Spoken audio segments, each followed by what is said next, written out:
Assalamualaikum warahmatullahi wabarakatuh. Kembali lagi dengan channel Suara Kala. Untuk kisah kali ini, Netra Kala akan membacakan cerita di perbatasan maut. Sebelum masuk ke ceritanya, tekan dulu tombol like, juga subscribe channel ini. Dan nyalakan juga lonceng notifikasinya, agar tidak ketinggalan cerita-cerita lainnya.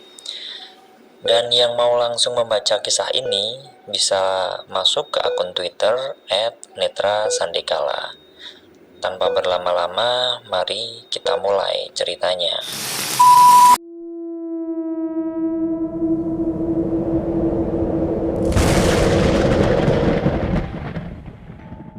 Aku menghela napas, melihat punggung suamiku menjauh. Kutengok ke arah dapur. Jantungku berdegup lebih cepat, berharap tidak melihat sesuatu yang mengerikan. Dapur rumah ini memiliki bentuk yang cukup unik dan nyaman untuk digunakan jika terawat dengan baik. Dan mungkin tempat ini akan menjadi area favoritku, karena aku bisa melihat taman belakang serta bangunan memanjang yang akan dijadikan tempat usaha oleh suamiku. Aku mulai disibukkan dengan aktivitas memasak, sampai lupa dengan kejadian di kamar Nek Wijil. Hingga tak berselang lama, dari sudut mataku terlihat seperti ada orang sedang berdiri di dekat bangunan belakang. Aku menoleh ke samping kanan dan terdiam. Dahiku mengernyit, memastikan bahwa penglihatanku tak salah. Sempat kukira bahwa sosok itu adalah Pak Dejono. Tapi setelah ku amati lebih teliti, postur tubuhnya terlihat jauh lebih kecil. "Lihat apa sih, Mbak?" tegur Haryo dengan menepuk bahuku pelan. "Astagfirullah," jawabku seketika, diiringi gerakan spatula ke arah kepalanya. "Aduh, Mbak, kenapa sih?" protes Haryo saat ujung spatula milikku mengenai bagian kepalanya. "Kamu yang kenapa?" tiba-tiba bikin kaget, bentakku. "Dari tadi aku sudah panggil-panggil, tapi Mbak nggak nyaut. Lagi lihat apa sih?" tanya Haryo dengan kepala yang sudah menoleh ke arah samping. Tanpa memberikan jawaban, aku berpaling, masih merasa kesal dengan adik iparku itu. Ingin rasanya kembali memukulkan spatula ini ke wajahnya, yang seperti tanpa dosa. "Mbak, tahu nggak? Bangunan belakang itu ada penghuninya loh," ucap Haryo setelah membuka kulkas untuk mengambil air dingin. Sudah, lebih baik kamu balik ke depan sana. Atau mau Mbak pukul lagi?" ucapku jengah. Haryo tersenyum menyeringai, disertai munculnya mimik wajah yang jahil. "Mbak tahu alasanku kenapa jarang pulang ke rumah ini?" tanya Haryo sambil menghidupkan sebatang rokok. "Ya karena kamu malas bersih-bersih aja kan?" jawabku sewot. Haryo perlahan menghembuskan asap rokoknya. "Enggak, bukan. Tapi karena aku sering ketakutan kalau di sini sendirian," ucap Haryo sambil bergidik. "Memangnya kenapa?" tanyaku penasaran. Haryo melangkah menuju ke pintu kaca, menatap bangunan yang ada di belakang rumah ini. Aku pun terdiam, menghentikan aktivitasku, dan ikut melihat ke arah yang sama. Terlihat kan kalau bangunan itu sudah tua? Mungkin sudah berdiri sejak aku belum lahir, dan itu adalah tempat tinggal buyut kami. Tapi semenjak nenek meninggal, bangunan itu jadi terbengkalai. Haryo mulai bercerita tanpa mengalihkan pandangannya. Dan dengan seksama aku mendengarkan setiap kata yang ia sampaikan. Masih kuingat jelas, suatu malam saat aku di sini sendirian untuk memasak, ada kejadian yang tak pernah kualami sebelumnya. Tak ada angin dan hujan. Tiba-tiba kulihat ada bayangan seseorang di sana. Lanjut Haryo sambil menunjuk ke arah bangunan itu. Pandanganku mengikuti arah jari telunjuknya. "Terus?" tanyaku penasaran. Haryo menoleh ke arahku. Cahaya temaran lampu yang berwarna kuning membuat raut wajahnya tampak mengerikan. Awalnya kukira memang orang yang singgah untuk berteduh. Saat kuperhatikan, sosok itu semakin lebih dekat. Aku sempat diam terpaku melihatnya, Mbak. Sebab aku merasa ada yang tak biasa. Sosok hitam itu bergerak mendekat tanpa berjalan ataupun berlari. Dan kakinya tak menapak di tanah. Saat sosok itu semakin dekat dan tampak jelas, aku kaget. Ternyata itu adalah hantu kain kafan alias pocong. Kata Haryo mengakhiri ceritanya dengan bisikan di telingaku. Seketika napasku tercekat, bulu kuduku berdiri. Pandanganku secara otomatis mengarah ke bangunan itu disertai bayangan sosok yang baru saja Haryo ceritakan dan muncul di kepalaku. Saranku aja sih, kalau malam jangan di sini sendirian. Kalau terpaksa, ya jangan menoleh apalagi melihat ke arah bangunan tua itu. Ucapnya menyeringai sambil pergi keluar ruangan. Aku menelan ludah. Aku melanjutkan memasak. Kembali menolehkan pandanganku ke arah bangunan belakang itu. Memang, ketika dilihat dengan seksama, bangunan itu terkesan menyeramkan. Terlebih hanya lampu pijar yang menjadi sumber pencahayaannya. Dek, astagfirullah, ucapku kaget karena merasakan ada sentuhan di bahuku. Kamu kenapa sih? Ucap Suryo setengah tertawa saat melihat ekspresi kekagetan yang muncul di wajahku. Ngagetin tahu, ucapku sambil mengelus-ngelus dada. Kenapa kok malah ngelamun? Gosong nanti masakanmu, kata Suryo. Enggak mas, barusan Haryo cerita soal bangunan di belakang itu. Ucapku sambil menunjuk ke arah luar. Memangnya tadi Haryo cerita apa? Tanya Surya sambil mengerutkan kedua alisnya. Bilang kalau bangunan belakang ada penghuninya. Ucapku, penghuni? Maksudnya setan? Tanya Surya memastikan. Mungkin, tapi lihat deh mas, bangunan itu memang kelihatan seram. Apalagi kalau malam disuruh ke sana pun aku nggak mau deh, ucapku. Surya tampak mengangguk-anggukkan kepalanya. Besok mas ganti penerangannya ya. Tidak usah kamu pikirkan ucapan bocah itu, kata Suryo. Sedang aku hanya mengangguk mengiyakan. Sementara itu, Pak D, Haryo, makan dulu gi, ajak Surya memanggil mereka yang masih duduk di teras depan. Wah, lama gak makan enak, akhirnya ada yang masakin, kata Haryo yang langsung menyomot tempe goreng. Enak aja, besok kamu ya masak sendirilah. Sekar cuma masak buat aku dan si kembar, celutuk Surya. Wah, ya ndak adil ini. Pak D, mereka disuruh pulang sajalah, berasa ngontrak aku, ucap Haryo sambil menoleh ke arah Pak Dijono. Ya mendingan kamu yang pergi Har. Sayang rumah peninggalan ibuku jadi sarang dedemit seperti ini, ucap Pak Dijono tanpa ampun.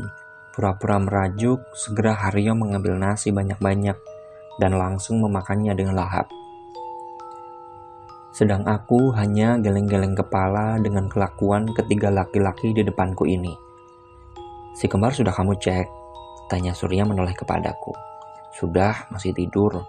Bisa-bisa begadang nanti kalau mereka bangun tengah malam, balasku. Wah, takut ganggu hem ya, sambar Haryo dengan mulut yang masih penuh dengan nasi, membuatku mengernyit jijik. Wis, gak usah banyak ngomong, makan tinggal makan, ucap Pak Dijono menjejalkan tempe ke mulut ponakannya itu. Selesai makan, mereka berempat masih duduk di meja makan, menikmati sensasi kenyang yang hadir di tubuh mereka. Haryo bersendawa panjang, membuat orang-orang di sekitarnya hanya menggelengkan kepala. Makasih ya mbak, mantep deh makanannya, ucap Haryo sambil membelai perutnya yang sudah membuncit. Tumben omonganmu benar Har, timpal Pak D sembari menghidupkan sebatang rokok. Perut kenyang, pikiran tenang, jawab Haryo sambil menyambar rokok milik Pak Dijono.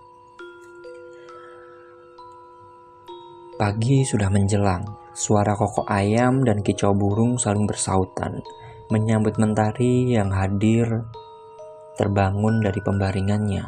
Udara di desa Manting terasa begitu dingin, membuatku merasa enggan untuk beranjak dari kasur yang nyaman. Semalam setelah makan malam selesai, kami semua segera masuk ke kamar masing-masing. Beruntung si kembar hanya terbangun sebentar. "Loh, Pak De, sudah bangun?" sapaku saat melihat Pak De Jono sedang duduk di meja makan dengan secangkir kopi di depannya. "Sudah tadi, semalam Pak De nggak bisa tidur," ucapnya sambil menguap. Aku mengangguk, segera menyiapkan beberapa peralatan memasak untuk sarapan. "Semalam kamu lihat apa, Dok?" tanya Pak De Jono sambil menyeruput kopi. Aku menatap wajah tua itu, mengingat kejadian yang terjadi semalam, kemudian melirik bangunan tua yang ada di sisi rumah ini. "Lihat apa, Pak De, maksudnya?" tanyaku pura-pura tidak paham dengan maksud laki-laki itu. "Semalam suamimu bilang sama Pak De, kalau sehabis kamu keluar kamar ibu, wajahmu terlihat pucat dan tegang," jelas Pak De Jono. Aku diam mempertimbangkan. Apakah aku harus memberitahu Pak De Jono atau tidak? Aku tidak mau membuatnya khawatir dengan apa yang aku lihat.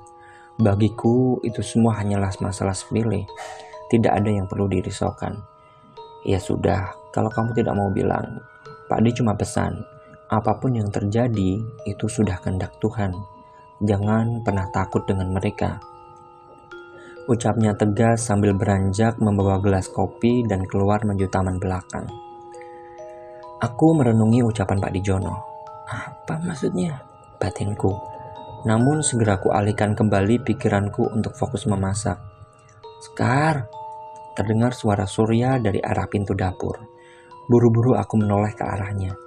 "Iya, kenapa Mas?" "Ini si kembar minta susu. Kamu urusin dulu sana. Aku masih ngantuk," ucap Surya sambil menguap. Aku segera mencuci tangan dan melangkah menuju kamar. Saat sudah sampai di depan pintu, aku melihat si kembar sudah duduk di ranjang kami, sedang suamiku merebahkan tubuhnya di pinggiran ranjang. Anak-anak bunda sudah bangun ya?" tanyaku sambil menghampiri mereka. "Dek, kamu masak nanti aja. Mas lupa bilang kalau calon istri Haryo mau datang hari ini," kata Surya masih dengan posisi mata terpejam. "Memang apa hubungannya aku masak pagi sama calon istri Haryo yang mau bertamu?" tanyaku kebingungan. "Biar nggak 2 kali kerja sayang. Nanti sarapan kita beli aja. Sekalian biar Haryo beli keperluan dapur," ucap Surya. Aku tersenyum mengiyakan ucapan suamiku. Setelahnya aku kembali mengurusi si kembar yang mulai menggapai-gapai minta digendong. Beberapa waktu kemudian setelah Surya benar-benar terbangun, dia segera membangunkan Haryo, memintanya untuk membeli makanan dan keperluan dapur. Terjadi sedikit perdebatan karena memang Haryo tidak biasa bangun pagi. "Kamu aja lah Mas, aku masih ngantuk," ucap Haryo. "Sudah jam 7 lebih ini, kamu ini tidur paling cepat, bangun paling siang. Besok kalau sudah mulai kerja, awas kamu," kata Surya jengkel. Kamu ini Mas sukanya kok ngancem," bentaknya sambil bangun dari tempat tidur dengan kasar. "Ngomong apa kamu?" tanya Surya yang sudah mulai meninggikan suaranya. Mendengar itu, aku yang sedang duduk di ruang tengah langsung berlari ke arah kamar Haryo. Tampak di sana Surya tengah berdiri dengan mata melotot. "Kenapa Mas?" ucapku sambil membelai lembut tangannya. Merasakan sentuhan jemariku, Surya menghela napas panjang. "Kita aja yang cari sarapan, sekalian belanja. Kita ajak si kembar," ucapnya yang langsung melangkah keluar kamar. Sedang Haryo yang merasa cuek kembali merebahkan tubuhnya. Aku hanya menggelengkan kepala. Kenapa sifat kedua saudara ini benar-benar berbeda? Bagaimana nantinya jika Haryo menikah? Apakah istrinya bakal betah? Tidak mau memikirkan hal yang berat di pagi hari, tanpa mengucapkan kata-kata, aku segera keluar kamar sambil menutup pintu. Namun seketika tubuhku terhenti. Aku mengendus-ngendus udara sekitar. Sejak kapan Mas Surya menggunakan parfum melati? "Mas, kamu pakai parfum melati?" tanyaku kepada Surya yang tengah duduk di depan stroller milik si kembar. "Parfum apa, Dek? Aku belum mandi kok," Ngapain pakai parfum? Ucapnya. Kembali aku mengendus-ngendus udara sekitarku, memastikan indera penciumanku tak salah menangkap aroma itu. Apa parfum Pak D ya? Tanyaku entah kepada siapa. Parfum apa toh? Orang enggak ada yang bawa parfum kok. Pak D juga dari pagi sudah pergi ke rumah Pak Lewinanto. Kamu ini aneh-aneh aja, ucap Suryo sambil bermain dengan si kembar. Aku mengangguk. Mungkin itu hanya perasaanku saja. Saat berjalan menuju ke arah mereka, secara tidak sengaja aku menatap foto Nek Wijil. Mas, nenek waktu meninggal kamu umur berapa? Tanyaku iseng. Surya nampak mengingat-ingat, dahinya berkerut. Kalau tidak salah berapa ya? Umur 10 tahun. Kenapa memangnya? Tanya Surya penasaran. Aku menghela napas, kembali menatap ke arah foto besar yang ada di ruangan itu. Memberanikan diri untuk menceritakan tentang mimpi yang kudapati sebelum pindah ke rumah ini. Aku mimpi bertemu nenek, ucapku pelan saat sudah duduk di sebelahnya. Semalam? Tanya Surya penasaran. Aku menggelengkan kepala. Waktu di rumah lama sebelum pindah ke sini, jawabku. Lantas aku segera menceritakan mimpi yang tengah ku alami dan sosok penampakan yang muncul di rumah kami sebelumnya. Beneran? Tanya Surya tidak percaya. Aku menganggukkan kepala. Kamu ingat waktu semalam aku keluar dari kamar nenek? Tanyaku. Iya, wajah kamu itu beneran kelihatan pucat dan tegang. Kamu lihat apa tuh? Tanya Surya.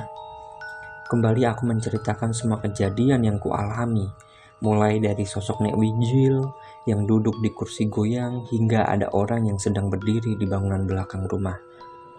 Soal bangunan belakang rumah, lampunya bakal aku ganti nanti. Tapi sekarang kenapa ya? Nek Wijil selalu datang kepadamu, Dek? Tanya Surya penasaran. Entahlah mas, aku juga tidak tahu.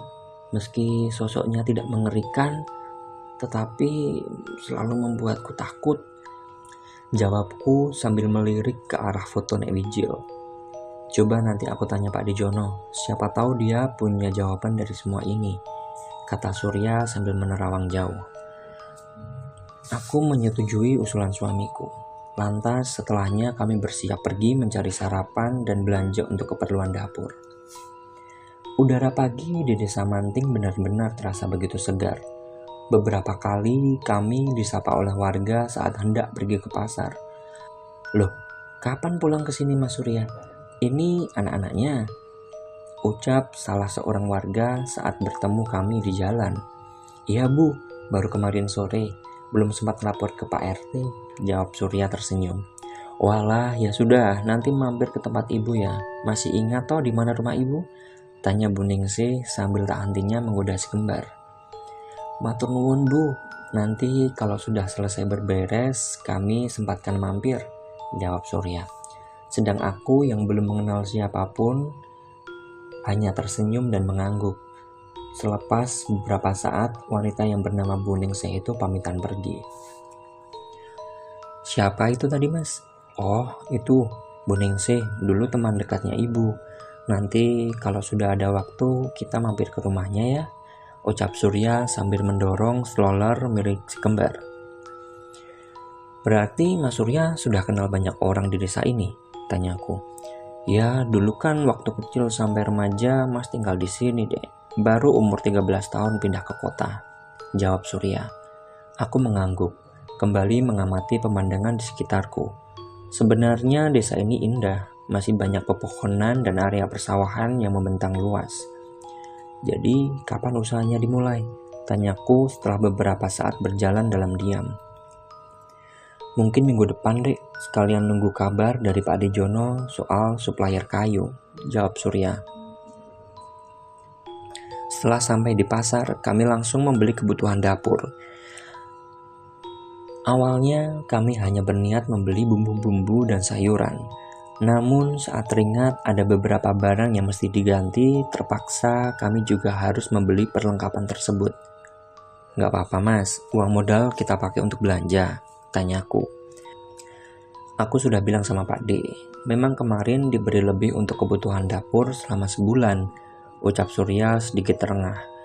Aku jadi gak enak mas sama Pak D, kataku merasa sungkan dengan kebaikan Pak D Jono. Ya, aku juga bilang seperti itu kemarin, tapi ya kamu tahu kan Dek, mungkin Pak D Jono belum punya anak, makanya dia seperti ini sama kita. Anggap aja rezeki dari Tuhan ya, kata Surya. Aku mengangguk tersenyum, bersyukur dengan kondisi keuangan keluarga kami yang sedikit membaik.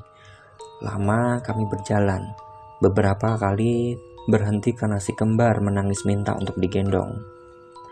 Ananta, lihat, ayah lagi repot, gak boleh nakal ya, ucapku saat Ananta terus merengek minta digendong oleh Surya. Namun Surya tetaplah Surya. Mungkin rasa sayangnya kepada si kembar terlalu besar. Segera ia meletakkan kantong belanjaan dan segera menggendong mereka berdua. Itu belanjaan taruh di dalam stroller aja dek, biar mereka aku gendong, ucap Surya sambil membenarkan gendongan si kembar agar lebih nyaman. Kamu itu selalu manjain mereka mas, ucapku jengah. Kami berjalan menuju rumah. Kulihat wajah Surya sudah penuh dengan peluh. Menggendong si kembar memang membutuhkan usaha ekstra. Apalagi dengan banyaknya hewan peliharaan yang dilepas bebas, membuat mereka semakin tidak bisa diam. Itu siapa mas? Tanyaku saat mendapati ada seorang wanita yang tengah duduk di teras rumah. Mungkin calonnya Haryo, jawabnya. Segera kami berjalan mendekat. Kini dengan jelas aku melihat seorang wanita dengan perawakan sedikit gemuk. Kulitnya agak kecoklatan, rambutnya sebahu dengan muka bulat. Maaf mbak, cari siapa ya? Tanya Surya saat sudah berada di dekat wanita itu. Ini pasti Mas Surya ya? Perkenalkan mas, saya Ambar, calonnya Mas Haryo, jawab perempuan itu yang langsung menjabat tangan suamiku. Oh ya sebentar ya, ucap Surya sambil membuka pintu rumah. Mari masuk dulu mbak, ucapku mempersilahkannya untuk masuk ke dalam rumah. Lantas Ambar langsung masuk ke dalam rumah. Sejenak ia memandang sekeliling dengan ekspresi kaget. Kenapa mbak?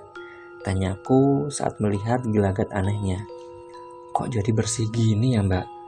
Terakhir aku mampir mirip sarang dedemit loh, tanya Ambar polos. Aku terkekeh sekilas melihat karakter Ambar, seorang wanita polos yang mudah mengutarakan isi hatinya. Iya, semalam dibersihkan mbak, monggo duduk dulu, saya bikinin minum ya, ucapku sambil masuk ke dalam rumah.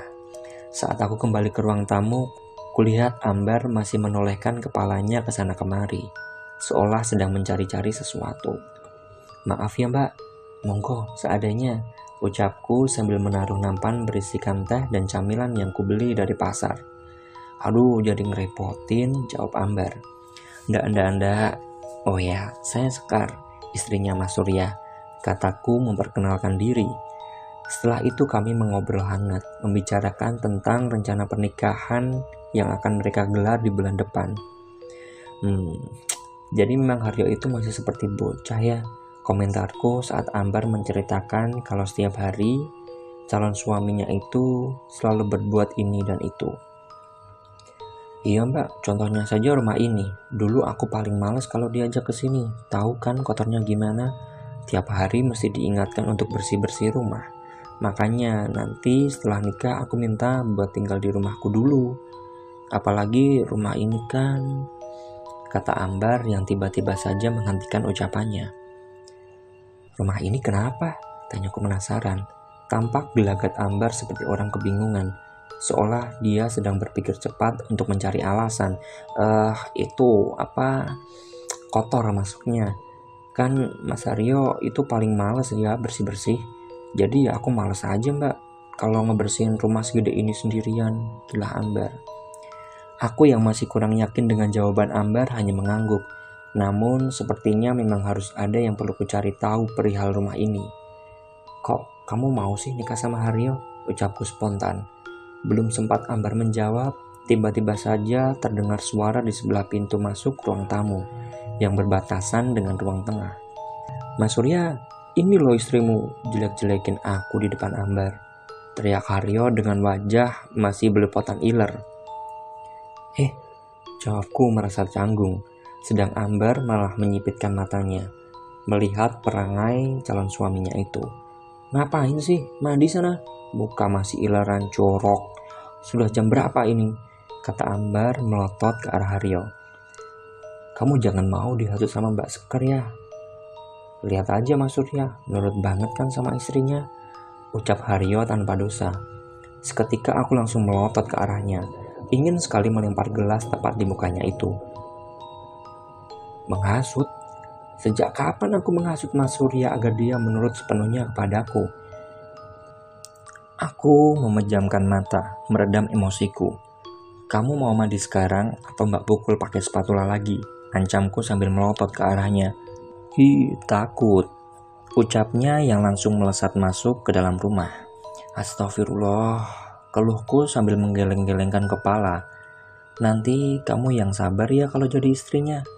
Kalau perlu tiap hari kamu pukul aja kepalanya, biar segera sadar." "Aduh, maaf ya Mbak. Memang mulut Mas Haryo itu gak pernah makan bangku sekolah. Kata ibuku sifatnya beda banget sama Mas Surya," kata Ambar dengan raut wajah tidak enak. "Sudah, gak apa-apa. Sudah biasa itu," ucapku menenangkan hatinya. Lantas seharian kami mulai mengakrabkan diri.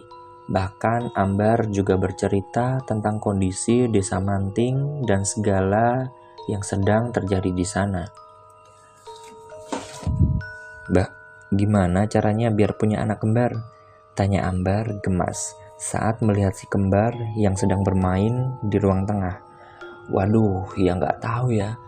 Nggak pernah minta kembar malah dikasih kembar," jawabku dengan kikuk. "Pengen deh nanti kalau sudah nikah punya anak kembar gini," kata Ambar sambil menggoda Adara yang sedang merangkak mencari mainannya. "Benerin dulu sifat calon suamimu itu. Semoga besok setelah usaha bareng Mas Surya, dia bisa jauh lebih bertanggung jawab ya," kataku sambil tersenyum. "Oh iya, berarti bangunan belakang dijadikan tempat usaha mereka. Agak ngeri ya Mbak. Siang-siang aja aku enggan untuk ke sana," ucap Ambar. Sejenak aku teringat dengan sosok yang kulihat semalam. Namun karena tidak elok rasanya jika harus bercerita kepada Ambar, aku segera mengalihkan topik pembicaraan. "Ya mungkin karena tidak terawat jadi kesannya menakutkan. Padahal bagus loh ada taman belakangnya," kataku sambil tersenyum. Ambar hanya mengangguk-anggukkan kepala. Lantas kami membicarakan hal lain tentang pernikahan. Beberapa kali Ambar meminta saran apa yang harus dilakukan setelah menikah nanti. "Kamu bisa masak kan? Pas kebetulan tadi aku belanja lumayan banyak. Bantuin Mbak masak yuk," ajakku. "Wah, ayo Mbak, sekalian belajar. Kata Mas Haryo, masakan Mbak Sekar enak," ucapnya. Setelah itu kami segera beranjak menuju dapur. Dari sini aku melihat Surya dan Haryo tengah berberes di bangunan belakang. Semoga setelah ini bangunan itu tampak jauh lebih manusiawi daripada sebelumnya, batinku. "Beli pisangnya banyak banget Mbak?" tanya Ambar membuyarkan lamunanku. "Oh, itu Mas Surya suka banget sama buah pisang. Pas kebetulan harganya murah juga. Ya sekalian beli banyak," ucapku sambil meletakkan si kembar ke stroller mereka. Akhirnya siang itu kami memasak. Beberapa kali kuarahkan agar Ambar menyesuaikan dengan cara memasakku. Jelas, aku bisa menilai kalau wanita ini jarang sekali berada di dapur. Akhirnya selesai juga, ucap Ambar saat mendapati hasil masakannya sudah tersaji di meja makan. "Aku pindahin si kembar dulu ya, boleh minta tolong untuk panggilkan mereka?" tanyaku kepada Ambar. "Boleh Mbak, kasihan si kembar kalau masih tidur di stroller," jawabnya dan langsung melangkah keluar dapur. Sepeninggalan Ambar, segera aku melangkah menuju ke arah kamar tidurku. Setelah sampai di dalam, tubuhku sedikit tersentak. Kembali aku mencium aroma bunga melati yang cukup kuat di ruangan ini. "Mbah, ngapunten, kula boten niat ganggu panjenengan." "Mbah, maaf, saya tidak berniat mengganggu kamu," ucapku spontan. Duang! Tiba-tiba saja angin berhembus dengan keras, membuat jendela kayu tertutup dengan kencang. Astagfirullah, ucapku langsung berjalan menuju ke arah jendela berniat menguncinya. Takut suara yang ditimbulkan mengganggu si kembar. Namun saat hendak meraihnya, angin kembali muncul dan membuat daun jendela kembali terbuka. Tepat dari kamar ini, aku bisa melihat taman belakang. Jauh di sana, ada Mas Surya, Haryo, dan Ambar yang sedang berdiri berdekatan. Tapi tunggu, siapa sosok satu lagi yang berdiri tidak jauh dari Mas Surya? Aku menyipitkan mata, berharap dapat menangkap sosok itu dengan jelas. Namun baru saja aku perhatikan, tiba-tiba sosok itu langsung menghilang entah kemana. Aku tersentak kaget saat mendengar teriakan si kembar. Awalnya aku berpikir mereka menangis karena kaget dengan suara benturan daun jendela. Namun setelah beberapa saat, aku merasa ada yang aneh. Mereka berdua hanya menangis sebentar, kemudian tertawa dan menunjuk-nunjuk ke arah jendela kamar. Sontak aku memalingkan kepala melihat keluar. Tetapi tak kudapati siapapun di sana. Ngeliatin apa toh nak? Tanyaku kepada mereka. Segera aku menggendong Adara. Namun bayi perempuan itu tetap tertawa dan ingin pergi ke arah jendela. Takut ada sosok lain yang tengah berinteraksi dengan kedua anakku. Buru-buru aku menaruh si kembar di stroller dan membawa mereka keluar kamar. Loh, mau kemana? Kata Surya saat mendapati kami keluar kamar dengan buru-buru. Oh, enggak, tadi si kembar tidur. Mau kutidurin malah nangis minta keluar kamar, kilahku. Ya sudah, sini sama ayah dulu. Yuk makan. Ajak Surya sambil mendorong stroller si kembar menuju ke arah meja makan. Pak Dejono belum pulang? Tanyaku kepada Surya. Belum, mungkin lagi kemancing. Nanti juga pulang sendiri, jawab Surya sekenanya. Aku mengangguk dan mengikuti langkah suamiku. Baru 2 hari di tempat ini, akan tetapi sudah beberapa kali aku merasakan ada sosok yang berinteraksi denganku. Ingin rasanya segera memberitahu Pak Dejono untuk mendapatkan jawaban dari semua kejadian yang kulalui. Malam kembali datang, hujan turun dengan lebat, membuat suasana rumah menjadi lebih mencekam. Apalagi saat ini hanya kami yang berada di rumah. Pak Dejono masih belum pulang. Dia memberi kabar jika hujan belum reda, dia akan tidur di tempat Pak Dewinanto. Sedang Haryo sedari sore sudah pergi bersama calon istrinya. Tidur yuk, ajak Surya sambil menggeliat. Terdengar bunyi tulang-tulangnya yang bergesekan. Temenin ambil air hangat dulu, biar nanti kalau si kembar minta susu nggak perlu ke dapur, pintaku. Aku masih tidak berani jika harus pergi ke dapur sendirian malam-malam. Teringat dengan kejadian yang kulalui malam lalu dan juga cerita dari Haryo. Ya sudah, biar aku saja yang siapin, kamu duluan gih ke kamar, kata Surya yang langsung beranjak dari kursi ruang tengah. Tidak menolak, aku segera berjalan menuju ke arah kamar. Saat melintasi kamar Nek Wijil, perasaanku menjadi tidak enak. Bergidik, aku mempercepat langkahku. Udara terasa semakin dingin. Hujan masih turun dengan lebat, membuat malam ini terasa begitu mencekam. Apalagi terdengar deru suara pepohonan yang bergoyang tertiup angin. Srek. Terdengar suara gerakan tepat di sisi ranjang. Tiba-tiba saja Surya mendekapku dengan erat. Kamu kenapa? Kelihatan gak nyaman, ucapnya sambil mengeratkan pelukannya. Gak tahu mas, rasanya was-was aja. Mungkin karena hujan, ucapku mencoba berpikir selogis mungkin. Tangan Surya mulai mengusap kepalaku. Kebiasaannya saat aku sedang merasa tidak nyaman. Sudah, mungkin nenek cuma mau kenalan sama kamu. Gak usah dipikirkan ya, ucapnya sambil mencium keningku, seolah tahu apa yang sedang kupikirkan. Aku mengangguk, lebih mendekatkan kepalaku ke dada bidangnya, mencari kehangatan dan kenyamanan yang tidak kurasakan beberapa malam ini. Hingga aku tertidur. dan kembali bermimpi bertemu dengan Nek Wijil, nenek dari Surya suamiku. Aku duduk di sebuah kursi rotan. Langit tampak temaram. Sepuhan cahaya senja menembus awan yang bergerak pelan. Kuedarkan pandanganku, mencari keberadaan Surya. Namun tak kulihat batang hidungnya. Sepertinya dia sedang di dalam rumah atau di bangunan belakang. Duk, terdengar suara tepat di sampingku, membuatku terperanjat dan menengok ke samping. Tepat di sebelahku, ada seorang wanita tua dengan pakaian kebaya berwarna hijau muda, rambutnya digelung ketat. Perangai keibuan dengan senyum lembut di wajahnya yang keriput. "Mbah." "Iya mbah," ucapku tidak berani menatap matanya. Wanita itu tidak menjawab, namun ia beranjak dari kursi rotan. "Yo, melu aku sadelok. Ayo ikut aku sebentar," katanya lembut sambil melangkah masuk ke dalam rumah. Bagai kerbau yang dicocol hidungnya, aku mengikuti langkah wanita tua itu.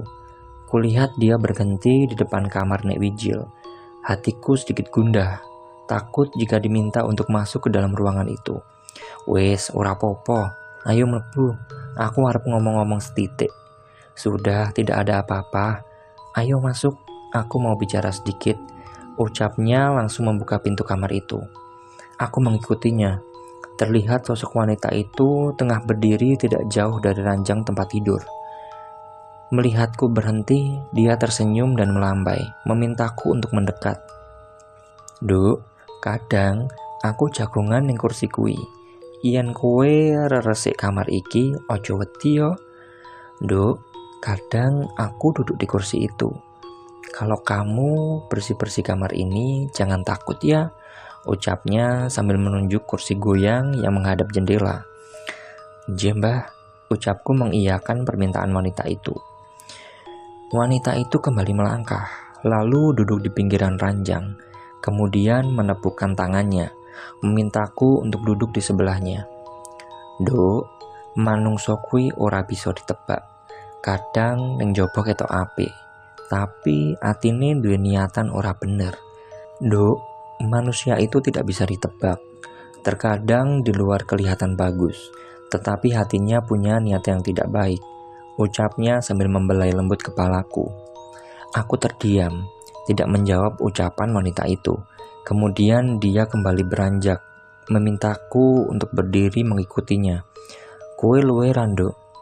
Kamu lapar tidak, Nduk?" tanya wanita itu sambil menoleh ke arahku. Kembali aku mengangguk. Bagai terhipnotis, aku langsung saja menuruti permintaannya, tanpa bertanya sepatah kata pun. Kini kami sudah berada di dapur. Kulihat di atas meja terdapat tudung saji yang terbuat dari rotan. Sekilas aku memandang ke arah wanita itu. Kudapati ia sedang menatapku dengan senyum menyeringai. "Kuwi, Nduk, dibuka." "Itu, Nduk, dibuka," ucapnya sambil menunjuk ke arah tudung saji di atas meja. Tanpa bertanya apapun, aku langsung bergerak dan membuka tudung saji, yang ternyata sudah tersaji beberapa pisang goreng di atas piring. "Wis saiki dimaem dhisik, sudah sekarang dimakan dulu," ucap wanita itu. Aku mengulurkan tangan, hendak mengambil pisang goreng itu. Namun tiba-tiba saja aku mendengar suara tangisan bayi. Aku menoleh ke kamar, kemudian menoleh kembali, menatap piring di atas meja. Betapa terkejutnya aku saat pisang goreng itu sudah berubah menjadi jari-jari manusia penuh dengan darah. Aku menjerit tanpa suara, kepalaku menengadah, melihat ke arah sosok wanita yang ada di sampingku. Aku mulai ketakutan. Sosok yang tadinya terlihat cantik kini sudah berubah. Tubuhnya menjadi bungkuk, dengan rambut putih awut-awutan, serta bibir kemerahan yang terus saja bergerak-gerak, seperti sedang mengunyah sesuatu. Tubuhku membatu, suaraku menghilang, mataku tak berkedip melihat wanita itu. Dia mulai bergerak, berbalik, melangkah menuju dinding. Sosok wanita tua itu mulai merambat dengan kedua kaki dan tangannya. Air mataku mulai keluar, berusaha sekuat mungkin untuk bergerak.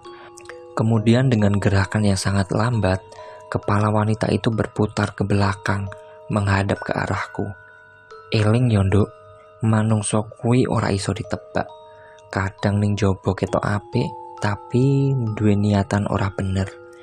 Ingat ya nduk, manusia itu tidak bisa ditebak. Terkadang di luar kelihatan bagus, tetapi hatinya punya niatan tidak baik. Ucapnya dengan suara serak. Seketika aku terbangun dari tidur. Jantungku berdebar dengan kencang, dadaku naik turun dengan cepat. Astagfirullah, astagfirullah, astagfirullah. Ucapku terus beristighfar. Belum sempat aku memperhatikan sekitar, tiba-tiba angin dingin berhembus kencang, membuatku menoleh ke arah pintu. Tepat di sana, di ambang pintu yang terbuka, aku melihat seorang wanita tua sedang berdiri menatapku dengan wajah hampa tanpa ekspresi, persis sekali dengan sosok yang ada di mimpiku. Aku menjerit sekeras mungkin. Mendengar jeritanku, Surya pun langsung terbangun. "Kamu kenapa, Dek?" tanya Surya panik. Aku terus menggeleng sambil menunjuk ke arah pintu yang masih terbuka. "Loh, pintunya kok terbuka?" tanya Surya kebingungan. Dia langsung turun dari tempat tidur dan berjalan menuju ke arah pintu.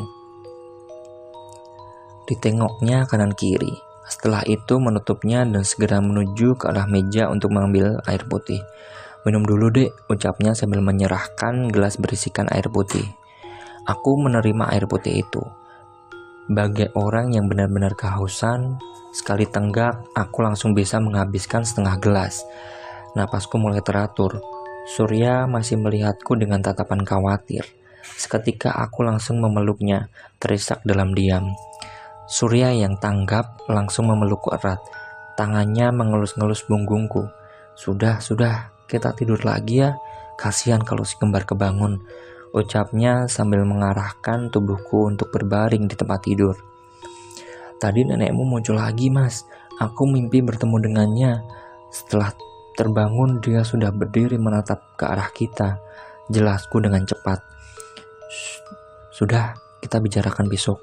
Aku tunggu sampai kamu tidur ya," ucapnya sambil memelukku dengan erat. Tidak bisa menolak, aku mengeratkan pelukanku. Batinku benar-benar ketakutan. Berbagai pertanyaan muncul di kepalaku. Kenapa Nek Wijil selalu menghantuiku? Oke, teman-teman, sekian kisah kali ini. Bagaimana menurut kalian? Silahkan komen di kolom komentar. Mohon maaf bila ada salah pengucapan atau ejaan yang kurang sesuai. Nantikan kelanjutannya hanya di channel Suara Kala. Assalamualaikum warahmatullahi wabarakatuh.